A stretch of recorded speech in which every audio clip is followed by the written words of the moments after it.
नमस्कार दोस्तों, स्वागत है अपनी YouTube channel top trending GK में। दोस्तों इस वीडियो में देखने वाले हैं रेलवे एनटीपीसी एग्जाम 2020-21 की जो ऑल 125 पारे में पूछी गई 500 करंट अफेयर्स की क्वेश्चंस की सीरीज चल रही थी। उसमें से अब तक आपके 4 पार्ट कंप्लीट हो चुके हैं। ये पार्ट 5 रहेगा जिसमें अपन क्वेश्चन नंबर 306 से 390 तक टोटल 85 क्वेश्चन कवर करने वाले हैं। इसके अलावा एक और लास्ट पार्ट आएगा जिसमें बचे हुए सारे क्वेश्चन यहाँ पर करंट अफेयर्स के कवर हो जाएंगे। तो चैनल को सब्सक्राइब करके बेल आइकन जरूर क्लिक कर देना। जो भी करंट अफेयर्स के क्वेश्चन है वो एक्स्ट्रा फैक्ट सहित जो अपडेटेड करंट फैक्ट है जुलाई 2021 तक के जो आने वाले आपके एनटीपीसी ग्रुप डी है, इन सभी एग्जाम्स के लिए बहुत ज़्यादा फायदेमंद होने वाला है। तो बने रहेगा वीडियो के एंड तक। ये सभी इंपॉर्टेंट करंट अफेयर्स के सवाल जाने उससे पहले मैं आपको बता दूं, आप किसी भी कम्पिटिटिव एग्जाम्स की तैयारी करते हो, अपनी तैयारी को परखने के लिए एग्जाम से पहले ही ऑल इंडिया में क्या रैंक आ सकती है या फिर आपका कॉन्फिडेंस लेवल बढ़ाने के लिए, टाइम मैनेजमेंट के लिए, इन सभी के लिए प्रैक्टिस बहुत ज़्यादा जरूरी हो जाती है। प्रैक्टिस के लिए आप डेली एक मॉक टेस्ट लगाइएगा। मॉक टेस्ट के लिए टेस्ट बुक इसलिए बेहतरीन प्लेटफॉर्म है क्योंकि यहाँ पर आप अनलिमिटेड मॉक टेस्ट सारे एग्जाम्स के, जैसे कि आप एसएससी की तैयारी कर रहे हो, साथ साथ बैंकिंग की कर रहे हो, डिफेंस की कर रहे हो, रेलवे की कर रहे हो, तो सभी एग्जाम्स के मॉक टेस्ट आपको एक ही पास के अंतर्गत मिलने वाला है। जो भी आपके लिए सूटेबल पास हो, इन सभी में यदि आप टीटी के कूपन कोड यूज करते हो तो एक्स्ट्रा 10% का और डिस्काउंट मिल जाएगा। ज़्यादा जानकारी के लिए डिस्क्रिप्शन बॉक्स में लिंक है, क्लिक करके ये टेस्ट सीरीज ज्वाइन कर सकते हो, जहाँ पर जो एग्जाम है डैशबोर्ड या फिर इंटरफेस हो गया पैटर्न देखने को मिलता है। उसी प्रकार से यहाँ पर आप प्रैक्टिस कर सकते हो सभी एग्जाम्स के मॉक टेस्ट एक ही पास के अंतर्गत। तो चलिए कंटिन्यू कर लेते हैं। एनटीपीसी एग्जाम में पूछे गए करंट अफेयर्स के सवाल का पार्ट नंबर 5 देखिएगा। पहला सवाल, 30 मई 2019 को वित्त मंत्री किसे नियुक्त किया गया है? तो वित्त मंत्री अभी कौन है? निर्मला सीतारमण है। इन्हें 30 मई 2019 को नियुक्त किया गया है। तो वर्तमान में भी निर्मला सीतारमण है, वो वित्त मंत्रालय इनके पास में है। भारत की प्रथम इंजन रहित ट्रेन का क्या नाम है? तो फर्स्ट जो इंजन लेस ट्रेन है उसका नाम है ट्रेन 18, जिसे वंदे भारत एक्सप्रेस भी कहा जाता है। एग्जाम में ये सवाल पूछा हुआ है कि ट्रेन 18 है वो किस अन्य ट्रेन का नाम है या फिर वंदे भारत एक्सप्रेस का अन्य नाम क्या है? तो ये जो ट्रेन 18 या फिर वंदे भारत एक्सप्रेस है कौन से स्टेशन के मध्य चलती है? तो ये दिल्ली से वाराणसी के मध्य, बीच में कानपुर और इलाहाबाद रुकती है। तो ये हो जाएगी आपकी वंदे भारत एक्सप्रेस है जो कि इंजन लेस ट्रेन है। नेक्स्ट वन देखिएगा, according to Forbes who is the highest paid female athlete 2020? Forbes के अनुसार 2020 में सबसे अधिक वेतन पाने वाली महिला एथलीट का पूछा है। तो महिला एथलीट की केस में नोआमी ओसाका हो जाएगा जो कि जापानीज प्रोफेशनल टेनिस प्लेयर है। नेक्स्ट वन देखिएगा, फेसबुक ने अपने आर्टिफिशियल इंटेलिजेंस बेस्ड दो चैट रोबोट को 2017 में बंद कर दिया। उनका नाम क्या था? दो चैट रोबोट जिन्हें 2017 में फेसबुक के द्वारा बंद किया गया है, इनका नाम था बॉब एंड एलिस था। और फेसबुक ने अपने दोनों रोबोट बॉब और एलिस को आपस में बातें करते हुए कुछ कमांड देख लिया था, लेकिन अचानक से बॉब और एलिस आपस में एक ऐसी भाषा में बातें करने लगे जिससे केवल वे दोनों ही समझ सकते थे, इसलिए कोई अनहोनी न हो जाए उन्होंने ये कमांड ही बंद कर दिया। बॉब एंड एलिस जो दो रोबोट थे इन चैट बॉक्स को ही बंद कर दिया। आर्टिफिशियल इंटेलिजेंस बेस्ड ये थे, 2017 में हुआ था। नेशनल टेस्टिंग एजेंसी की स्थापना कब हुई है? एनटीए की बात करें तो इसकी स्थापना नवंबर 2017 को हुई थी। नेशनल टेस्टिंग एजेंसी जो एग्जाम कंडक्ट करवाती है, तो राष्ट्रीय परीक्षा एजेंसी है, नवंबर 2017 में स्थापना हुई है। वर्तमान में इनके डायरेक्टर जनरल है विनीत जोशी, आपको याद रखना है।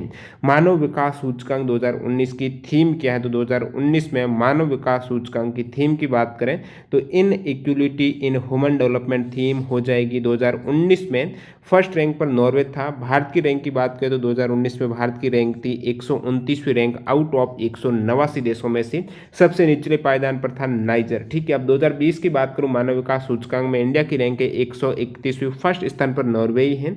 2020 में मानव विकास सूचकांक की थीम क्या? तो थीम है मानव विकास और मनोविज्ञान हो जाएगी। ह्यूमन डेवलपमेंट और मानव विज्ञान, मानव विकास और मानव विज्ञान इसकी थीम है 2020 में।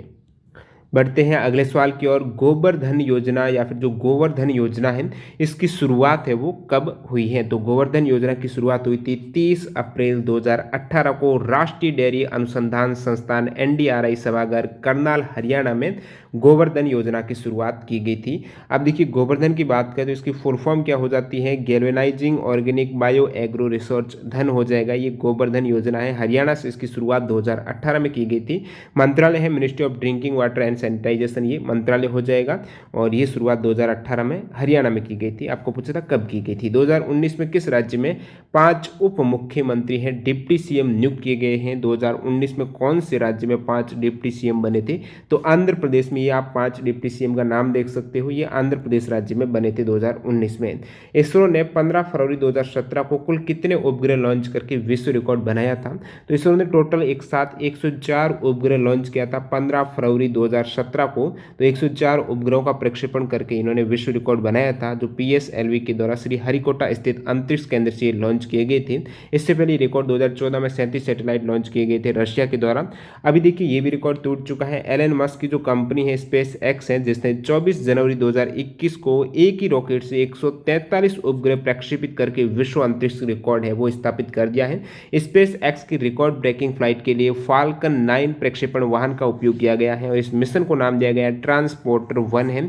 तो फाल्कन 9 है ये व्हीकल का जो उपयोग किया गया है और इस मिशन का नाम ट्रांसपोर्टर 1 दिया गया है। 143 उपग्रह एक साथ लॉन्च किए हैं स्पेस एक्स जो एलन मस्क की कंपनी है, तो ये रिकॉर्ड तोड़ दिया है 104 वाला। 2019 में उड़ीसा में आए फैनी तूफान के शब्द फैनी का क्या अर्थ है, तो फैनी का अर्थ है नाग का फन है, जो स्नेक है या फिर हुड ऑफ स्नेक रहती है, इसे फैनी बोलते हैं। फैनी तूफान को नाम है वो बांग्लादेश ने दिया था, जो कि 2019 में आया था। मई 2020 में पश्चिम बंगाल और उड़ीसा में आए चक्रवात एम्फान का क्या मतलब है, तो एम्फान का मतलब हो जाएगा आकाश, स्काई हो जाएगा, थाई भाषा का शब्द है। नेक्स्ट वन देखिएगा, कला अभिनय और रंगमंच के क्षेत्र में 2019 में पद्म विभूषण बलवंत परमेश्वर पुरंदरे को दिया गया है। बलवंत मोरेश्वर पुरंदरे हो जाएगा, ठीक है। नेक्स्ट वन देखिएगा, लापता या गुमशुदा बच्चों को खोजकर उन्हें उनके परिवार के साथ फिर से मिलाना किस योजना का उद्देश्य है, तो ये योजना हो जाएगी ऑपरेशन इस्माइल है। मुस्कान अभियान जो 2015 में लॉन्च किया गया था, इसका उद्देश्य है जो लापता या फिर गुमशुदा बच्चे हैं उनको खोजकर उनके परिवार के साथ फिर से मिलाना। कोविड-19 से भारत में प्रथम मृत्यु किस राज्य में हुई थी, तो कर्नाटक में हुई थी। बात है 10 मार्च 2020 को कोविड-19 के कारण भारत में जो प्रथम मृत्यु कर्नाटक राज्य में हुई थी। फर्स्ट कोविड-19 का जो मरीज है वो केरला में, उनका नाम है उषा राम मनोहर है। 30 जनवरी 2020 को फर्स्ट कोविड-19 का मरीज वो डिटेक्ट हुआ था, उषा राम मनोहर, जो भी केरल राज्य में है। भारत में पहला व्यक्ति जो कोरोना वायरस के खिलाफ टीका लगाया है, तो सबसे पहले कोविड-19 का टीकाकरण है वो मनीष कुमार को लगाया गया था। भारत छोड़ो आंदोलन की 78वीं वर्षगांठ कब मनाई गई है, तो 8 अगस्त 2020 को 78वीं वर्षगांठ है भारत छोड़ो आंदोलन की मनाई गई है। 8 अगस्त 1942 को मुंबई के ग्वालियर टैंक मैदान में अखिल भारतीय कांग्रेस महासमिति ने भारत छोड़ो आंदोलन का प्रस्ताव है वो 1942 8 अगस्त में पारित हुआ था। 78 वर्ष कंप्लीट हुए हैं 2020 को। यंग साइंटिस्ट प्रोग्राम जो युविका है ये किसके द्वारा लॉन्च किया गया है, तो इसे इसरो के द्वारा यंग साइंटिस्ट प्रोग्राम युविका को लॉन्च किया गया है। तो ये स्पेस एजुकेशन एंड एक ट्रेनिंग प्रोग्राम है जो कि 2019 में लॉन्च हुआ था।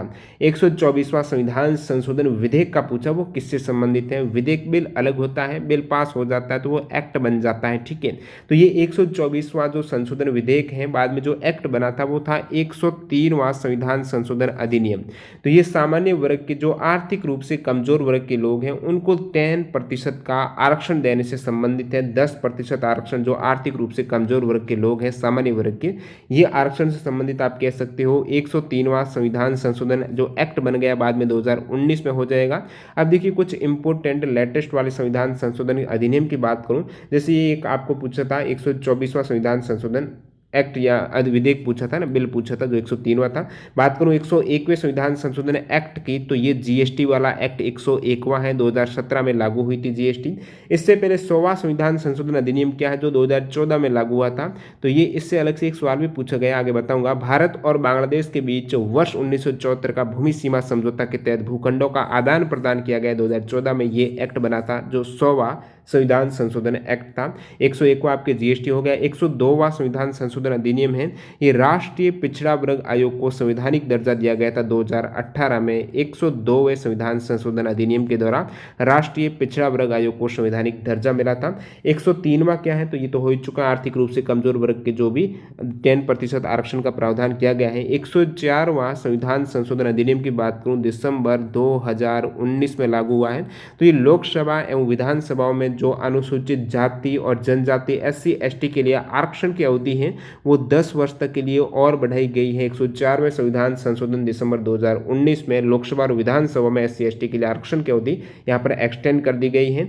25 जनवरी 2030 तक सीटों का आरक्षण यहाँ पर बढ़ाने का प्रावधान किया गया है। साथ ही साथ जो संसद में एंग्लो इंडियन समुदाय के आरक्षण था वो भी यहाँ पर समाप्त कर दिया गया है।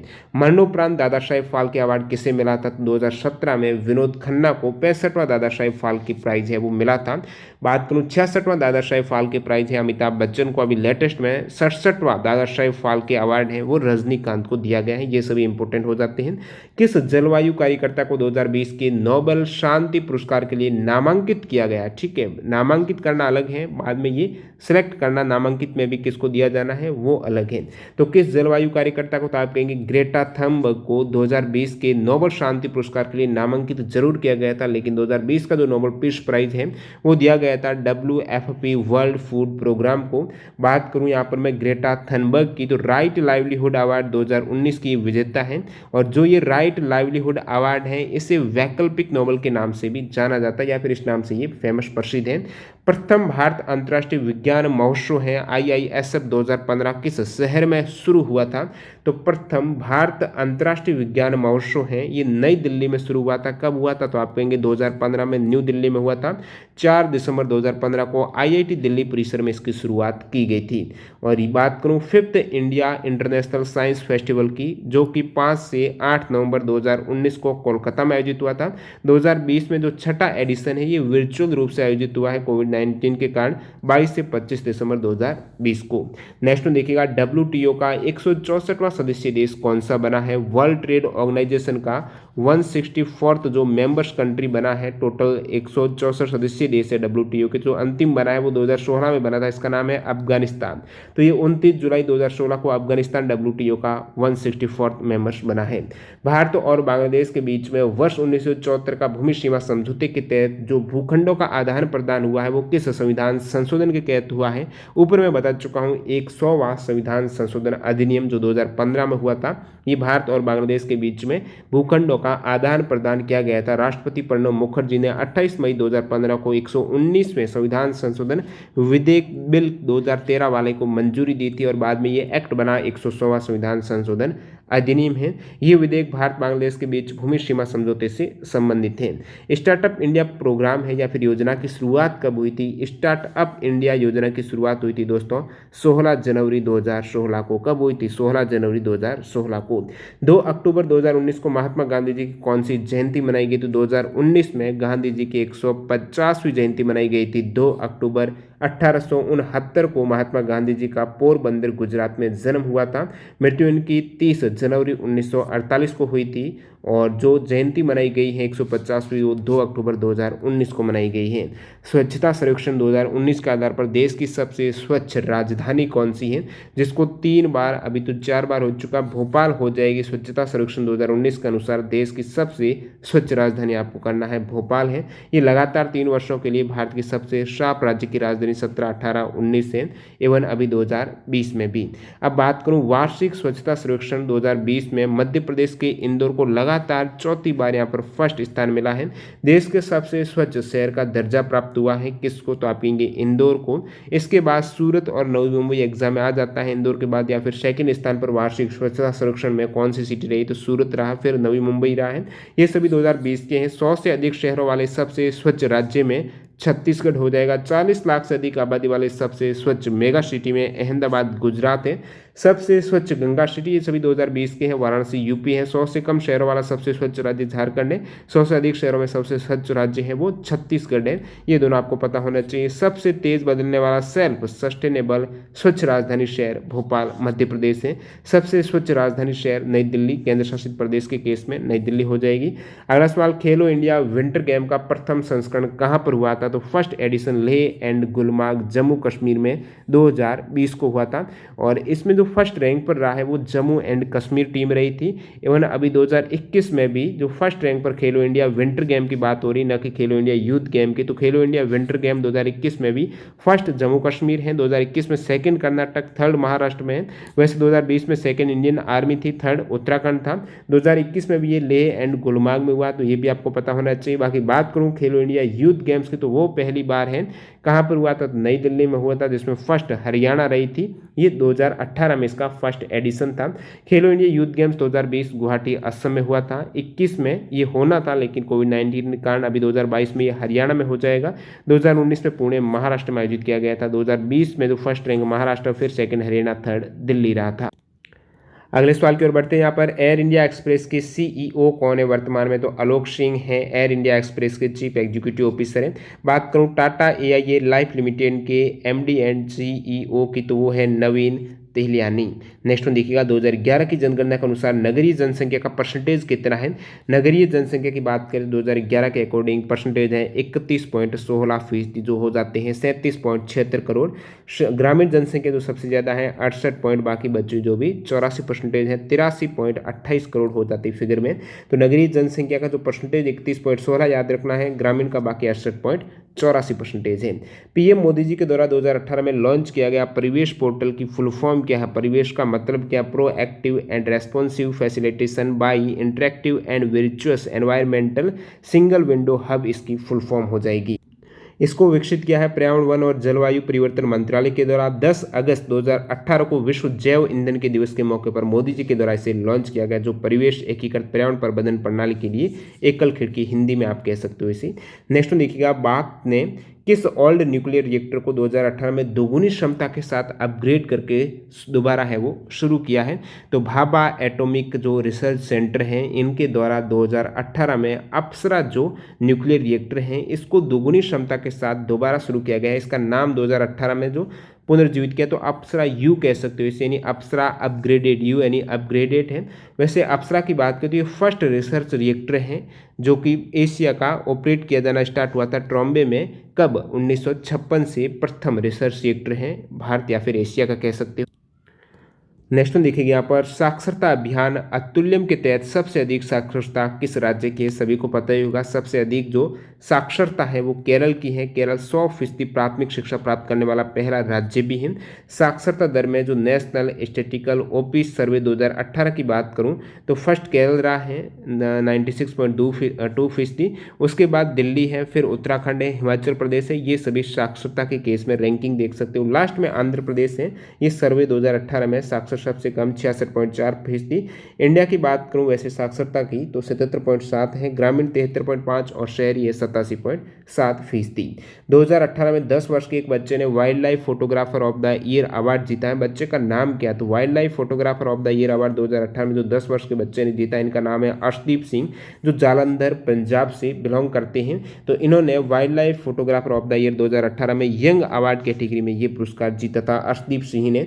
2020 की बात करूं तो इंडियन जिन्होंने wild life photographer portfolio award जीता, इनका नाम है रिपन बिश्वास है। तो ये भी इंपॉर्टेंट हो जाता है वर्तमान करंट अफेयर्स की दृष्टि से।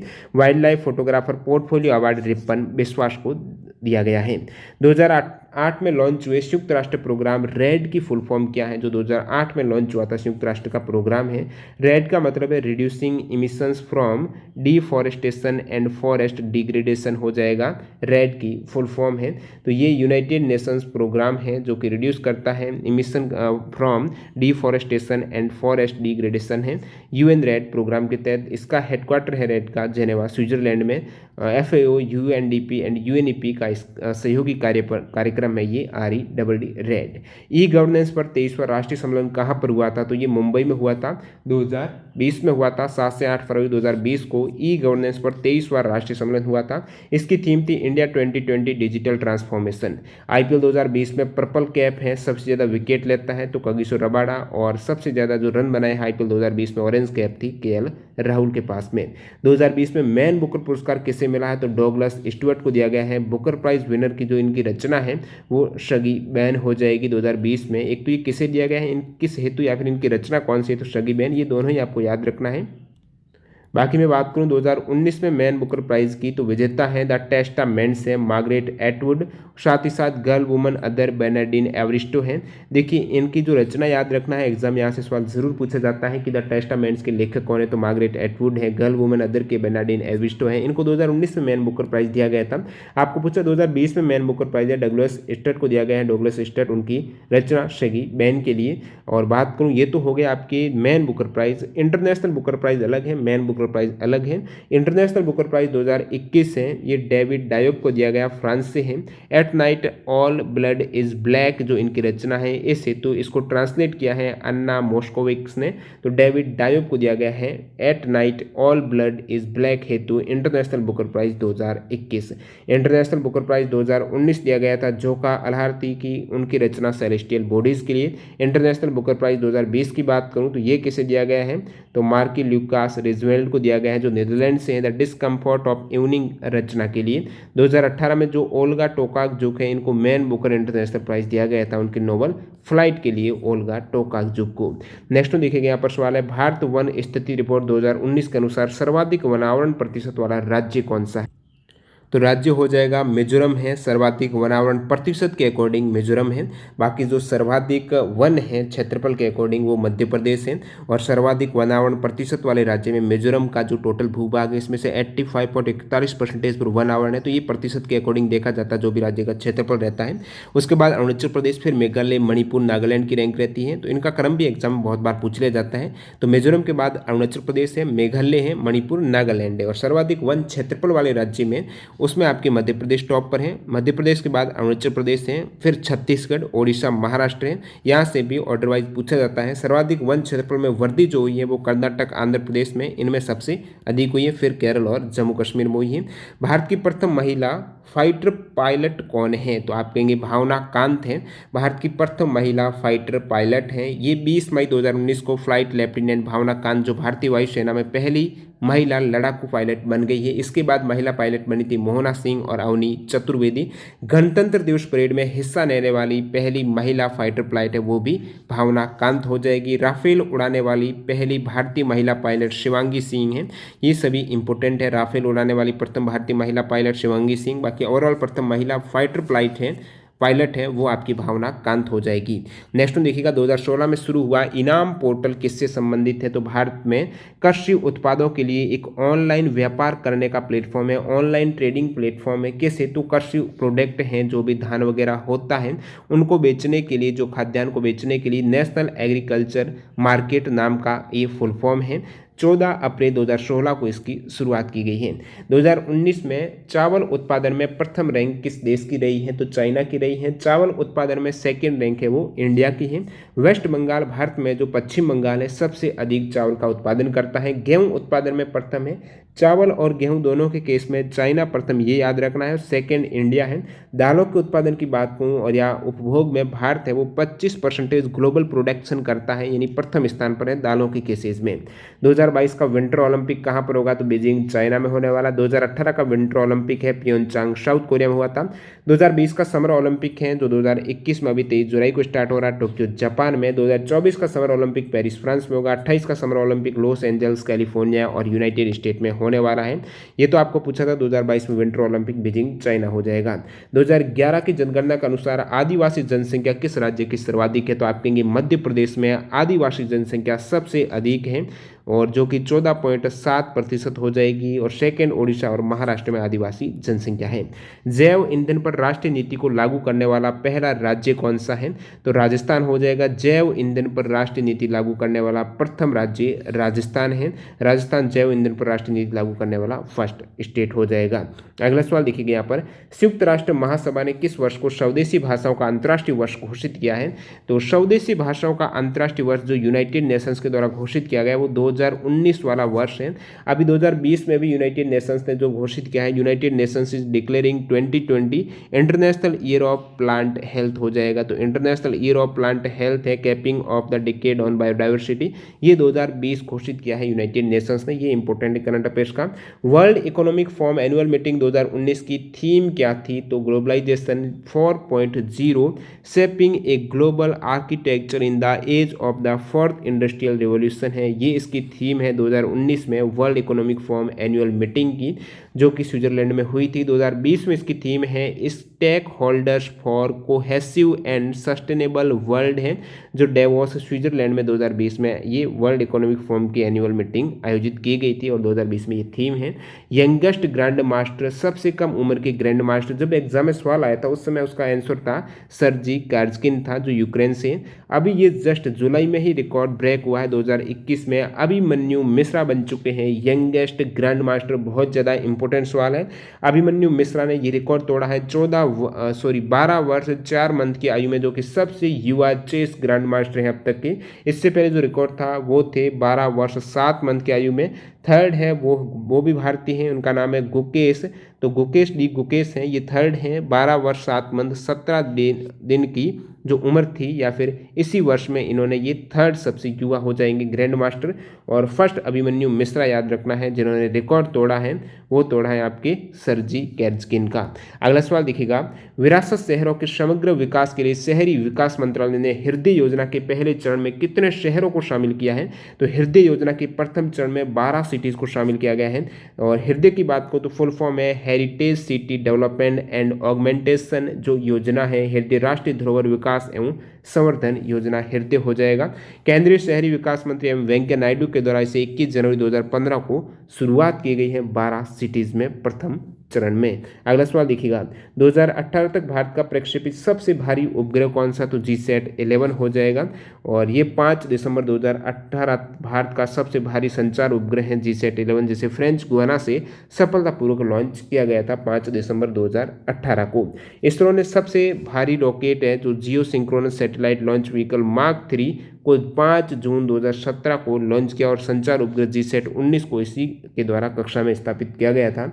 National food for work programme यानी NFWP का गठन कब हुआ था? तो आप कहेंगे 2004 में हुआ था। National food for work programme का गठन 14 नवंबर 2007 को किया गया था, रूरल डेवलपमेंट मंत्रालय के द्वारा संचालित। स्टार्टअप रैंकिंग 2019 में बेस्ट परफॉर्मर जो राज्य है वो कौन सा रहा है? तो स्टार्टअप रैंकिंग 2019 में बेस्ट परफॉर्मर राज्य है, बात करूँ यहाँ पर बेस्ट परफॉर्मर की तो आंसर हो जाएगा गुजरात। इसमें भी अलग अलग कैटेगरी है जो रैंकिंग स्टार्टअप रैंकिंग है। तो टॉप परफॉर्मर की बात करें तो कर्नाटक केरला है, बेस्ट परफॉर्मर गुजरात याद रखना है। लीडर्स हैं उसमें बिहार, महाराष्ट्र, उड़ीसा, राजस्थान है। एस्पिरिंग लीडर्स है हरियाणा, झारखंड, पंजाब, तेलंगाना, उत्तराखंड है। इमर्जिंग स्टार्टअप इकोसिस्टम है वो आंध्र प्रदेश, असम, छत्तीसगढ़, दिल्ली, हिमाचल प्रदेश, मध्य प्रदेश, तमिलनाडु और उत्तर प्रदेश है। आपको पूछा बेस्ट परफॉर्मर गुजरात और टॉप परफॉर्मर में केरला और कर्नाटक आ जाते हैं। अगला सवाल देखिएगा, 2018 में भारत की प्रथम जैव ईंधन से चलने वाली स्पाइस जेट की फ्लाइट में किसके द्वारा निर्मित बायोफ्यूल का प्रयोग किया गया है? तो CSIR के द्वारा निर्मित, जो Indian institute of petroleum IIP के द्वारा देहरादून में जो स्थित है ये इंस्टीट्यूट, तो इनके द्वारा ये बायोफ्यूल का निर्माण पूछा गया है कि जो 2018 में भारत की प्रथम जैव ईंधन से चलने वाले स्पाइस जेट की फ्लाइट में किसके द्वारा बायोफ्यूल है वो प्रयोग किया जा रहा है, किसके द्वारा निर्मित है ये? तो ये निर्मित है CSIR Indian institute of petroleum के द्वारा, council of scientific and industrial research हो जाता है CSIRN। और इंडिया की फर्स्ट, इससे ऊपर मैं 2 बार सवाल भी बता चुका हूँ यहाँ पर स्पाइस जेट से या फिर प्रथम जैव ईंधन से चलने वाली ये फ्लाइट से। तो इंडिया की फर्स्ट बायोफ्यूल पावर्ड फ्लाइट है जो 27 अगस्त 2018 को चलाई गई थी। इसको ऑपरेट कौन करता है, यहाँ से भी सवाल आ चुका है। स्पाइस जेट के द्वारा 2018 में संचालित ये ऑपरेट करता है देहरादून से दिल्ली के मध्य। अगला सवाल देखिएगा, 2018 में शामिल यूनेस्को वर्ल्ड हेरिटेज साइट कौन सी है? तो 2018 में ये Victorian and art deco assemble Mumbai में स्थित है, यही 2018 में शामिल हुई थी यूनेस्को के वर्ल्ड हेरिटेज साइट में। 2019 में जयपुर को शामिल किया गया था। 2017 में इससे पहले हिस्टोरिक सिटी ऑफ अहमदाबाद को किया गया था। और सिर्फ मिक्स्ड साइट एक ही है जो वर्ल्ड हेरिटेज साइट में, वो है Kanchenjunga national park 2016। Supreme court ने 2011 के बाद किस कीटनाशक को प्रतिबंध कर दिया है? तो वो है दोस्तों एंडोसल्फान। एंडोसल्फान जो पेस्टिसाइड है, ये जो कीटनाशक है, इसको प्रतिबंध कर दिया है सुप्रीम कोर्ट के द्वारा 2011 के बाद में। तो 2011 तक काजू, कपास, चाय, धान, फल और अन्य जैसी ये फसलों पर एंडोसल्फान कीटनाशक का व्यापक रूप से उपयोग किया जाता था, जो कि फाइनली 2011 के बाद ये प्रतिबंध कर दिया गया है, बैन कर दिया गया इसको। अगला सवाल देखिएगा, GSAT-929 उपग्रह के उच्च रेजोल्यूशन वाले ऑन बोर्ड कैमरे का क्या नाम है? तो GOI उसका नाम है, जो हिंद महासागर में दुश्मन जहाज़ों को ट्रैक करने में सक्षम है। GSAT-29 को लॉन्च किया गया था GSLV Mark 3 D2 के द्वारा। और 14 नवंबर 2018 को 36 धवन से लॉन्च हुआ था। अगला सवाल, 2017 में कौन सी पंचवर्षीय योजना खत्म हुई थी? तो 12वीं पंचवर्षीय योजना है, जिसका जो टर्म है 2007 से 2012 हो जाता है। ये 11वीं है, सॉरी 12वीं का 2012 से 2017 हो जाएगा। जो आपको पूछा था कि 12वीं पंचवर्षीय योजना का टर्म है ये कब खत्म हुई है, तो 2012 से 2017 अंतिम जो पंचवर्षीय योजना थी, जिसका लक्ष्य कह सकते हो तेज, अधिक समावेशी और सतत विकास है। प्रथम पंचवर्षीय योजना है 1951 में शुरुआत हुई है, तो 1951, 1956 और सेकेंड 1956 से 1961 है। फिर 1961 से 66 है। बीच में 2 इंपॉर्टेंट प्लान हॉलीडे हैं, रोलिंग प्लान भी है। तो 66 के बाद में प्लान हॉलीडे आ गया था 69 तक। फिर डायरेक्टली चौथी स्टार्ट हुई थी 1969 से 74 है। पाँचवीं 74 से 78 है। फिर रोलिंग प्लान था 78 से 80 है। फिर छठी 1980 से 85 है। और इसी प्रकार टोटल 12 प्लान हुए थे 2012 में, 2017 तक लास्ट था। जनवरी 2021 में रेलवे बोर्ड की नए चेयरमैन या फिर चीफ एग्जीक्यूटिव ऑफिसर कौन बने? तो आप कहेंगे सुनीत शर्मा अभी रेलवे बोर्ड के नए चेयरमैन या फिर सीईओ हैं। दिसंबर 2020 तक विनोद कुमार यादव थे।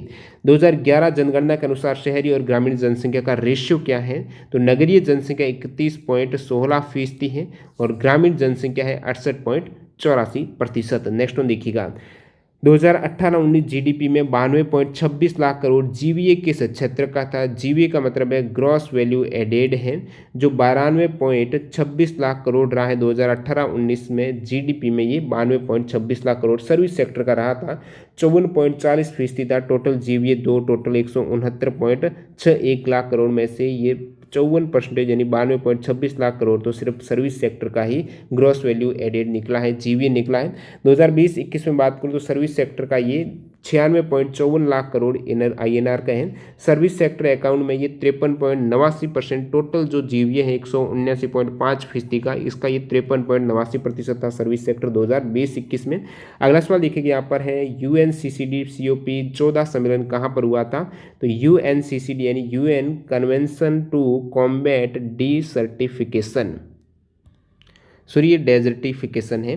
तो UNCCD हो जाएगा, जो 14वां एडिशन था कॉन्फ्रेंस ऑफ पार्टी COP 14 का, वो हुआ था 2 से 13 सितंबर 2019 को ग्रेटर नोएडा दिल्ली NCR में ये हुआ था, UN convention to combat desertification. Okay, अगला सवाल देखिएगा, स्वामी विवेकानंद की 33 फुट ऊंची प्रतिमा कहाँ पर स्थापित की गई है? तो स्वामी विवेकानंद की जो 33 फीट ऊंची प्रतिमा है ये बड़ा तालाब रांची झारखंड में स्थापित की गई है, जो 12 जनवरी 2019 को विवेकानंद जी की ये 156वीं जयंती थी। और राष्ट्रीय युवा दिवस के अवसर पर मुख्यमंत्री रघुवर दास ने 33 फीट ऊंचे स्टैच्यू का अनावरण किया था।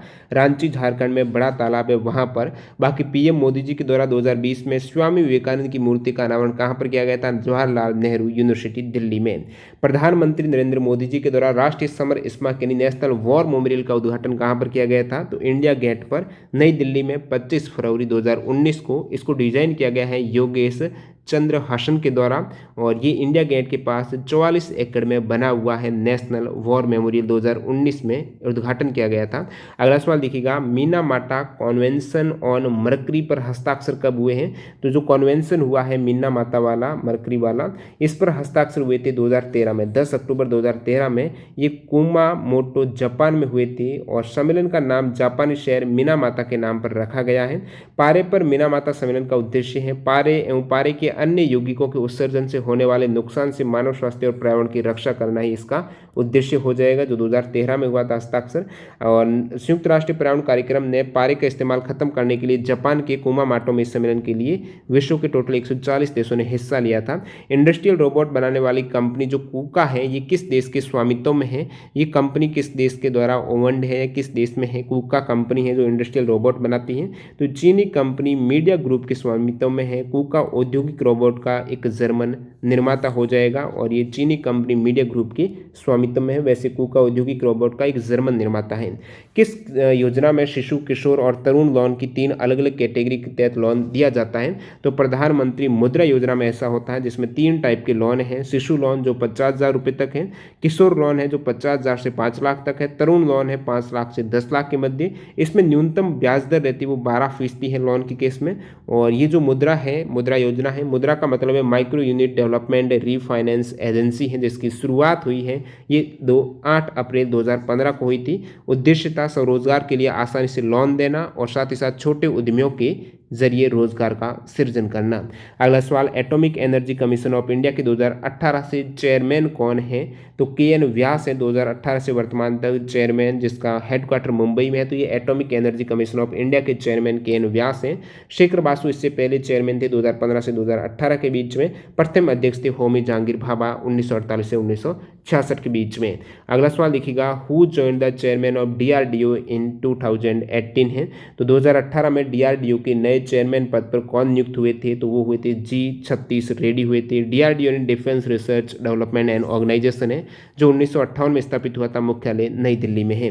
विच athlete was the brand ambassador of Puma in 2019 में? पूमा की ब्रांड एम्बेसडर है कौन से एथलीट की पूछा गया है ना।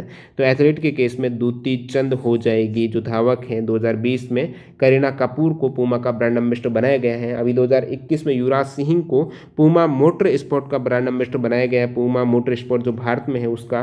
2021 में पूमा में वाशिंगटन सुंदर और देवदत्त पडिक्कल को भी ब्रांड एम्बेसडर बनाया गया है।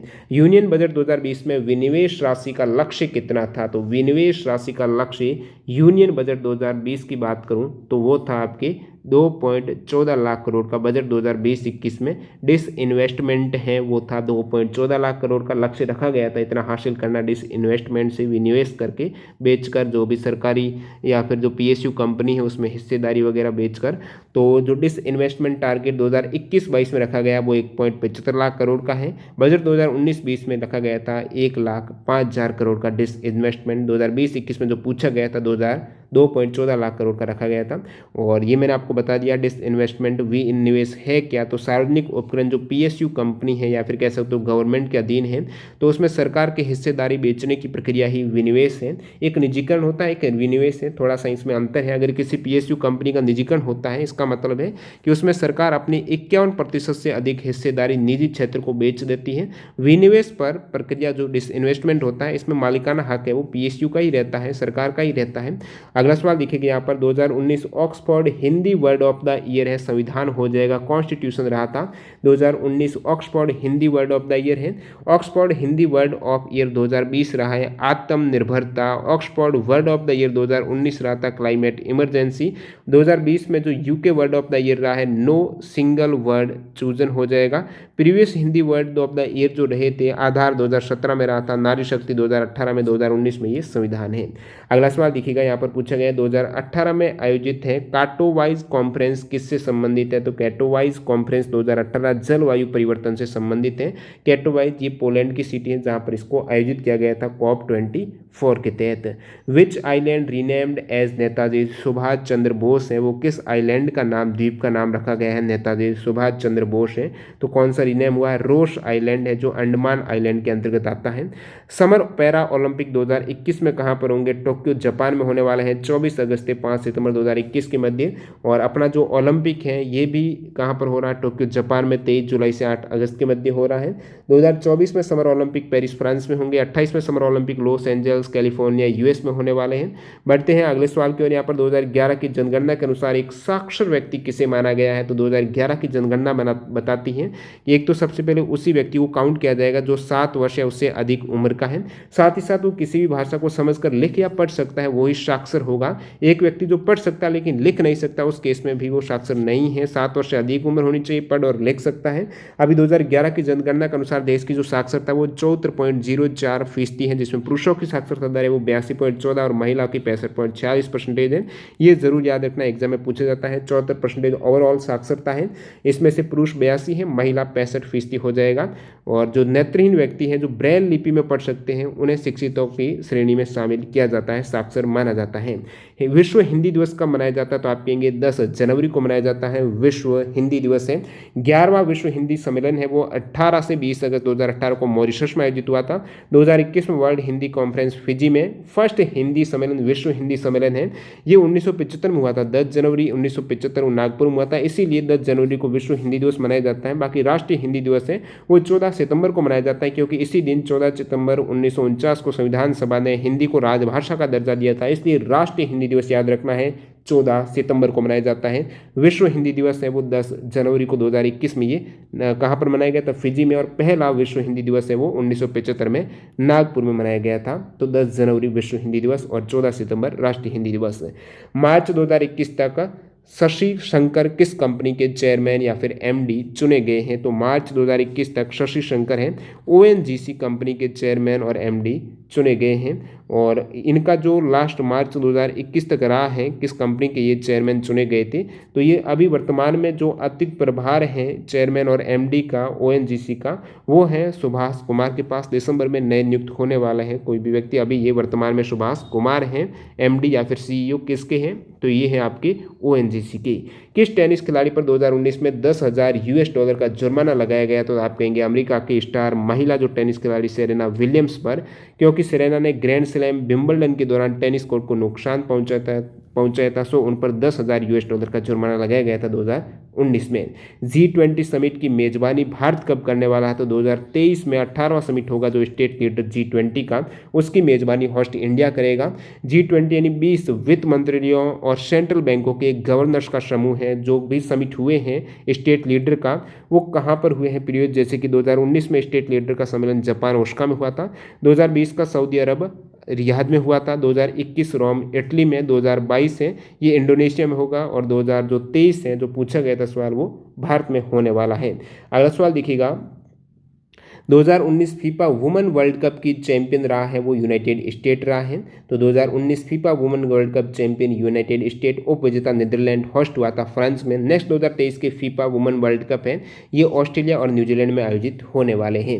अगला सवाल, 2019 में वर्ल्ड यूनिवर्सिटी गेम में गोल्ड मेडल जीतने वाली प्रथम भारतीय महिला द्युति चंद हो जाएगी। ये 100 मीटर की दौड़ में स्वर्ण पदक जीता था, और इस खेलों में यूनिवर्सिटी वाले गेम में ये अव्वल रहने वाली भारत की पहली महिला ट्रैक और फील्ड खिलाड़ी हैं।